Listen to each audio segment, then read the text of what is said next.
Samus warning. Restoration sequence activated. Sequence complete.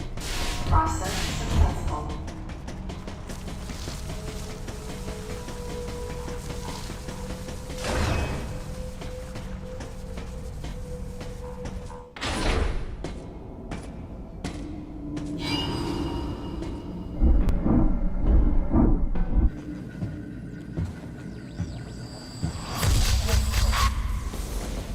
He's dead.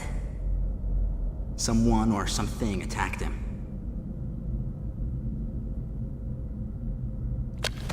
Whoa! Get away from me!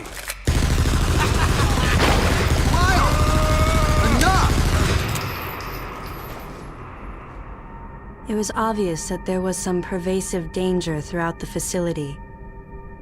I didn't know what had brought Adam here, but I did know that cooperation was imperative if we were to restore safety. Adam, listen to me. Clearly, this facility is in complete disorder. It might be too dangerous for your men to go alone. That's why I've... Look at that! They're coming out of the wall! Right, stay calm. Buddy!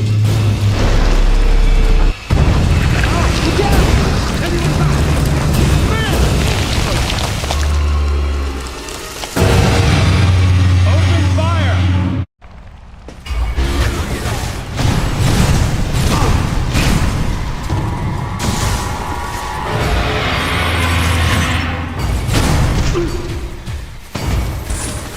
This ain't good! Nothing's working! Listen up! Freeze guns authorized!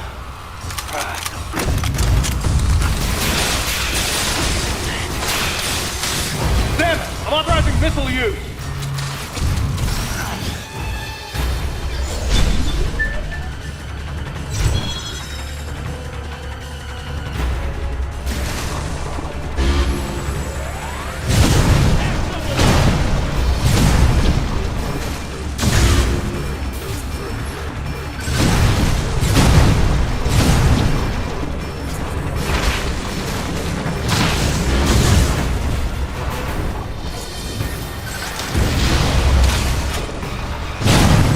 Concentrate fire in a single location and freeze that thing!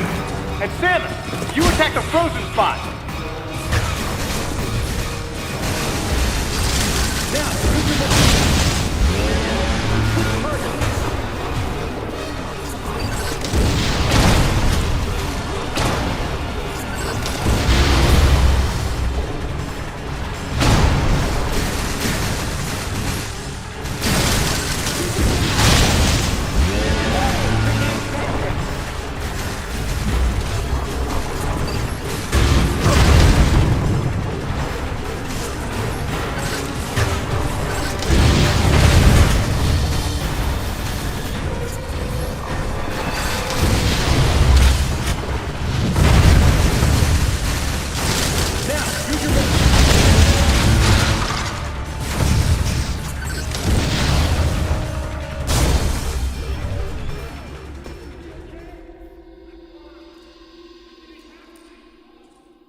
Samus, looks like I'm gonna need to ask for your cooperation on this mission, but I'm also gonna have to ask that you follow my commands.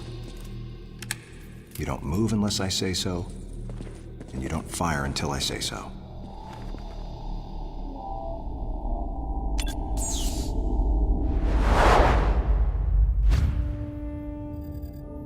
Any objections, lady?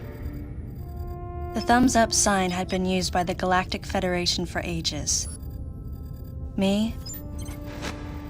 I was known for giving the thumbs down during briefing. I had my reasons, though. Commander Adam Malkovich was normally cool and not one to joke around. But he would end all of his mission briefings by saying, "Any objections, lady?" He was joking, but others weren't. At the time, I felt surrounded by people who treated me like a child.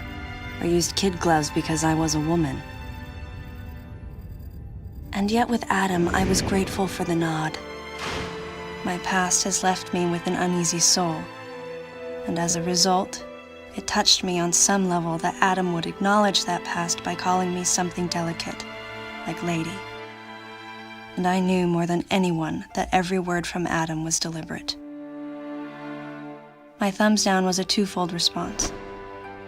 A sign of derision at being called a lady, and a signal of my complete understanding of the mission orders. The other soldiers were always willing to support me with easy smiles despite the fact that I clearly had so much yet to learn. Among them was Anthony. In the face of his well-meaning behavior and that of the other soldiers, my response was to become increasingly bitter. I was a child, always with something to prove, a chip on my shoulder. And I was angry. I felt that if I let my guard down, I would easily be broken. And beyond that, I was scared. But even in the naivete of my youth, I could see in Adam's joking manner how close he felt to me. Adam knows my past, and he knows me better than anyone else. Confession time. Because I was so young when I lost both of my parents, there's no question I saw Adam as a father figure. When I rebelled against him, I knew I could get away with it.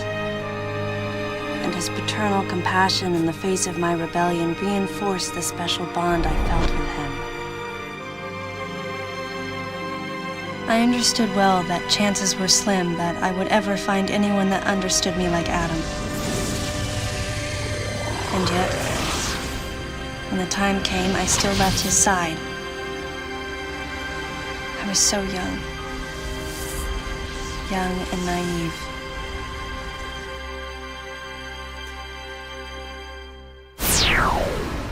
Exactly what transpired here on the bottle ship is still uncertain.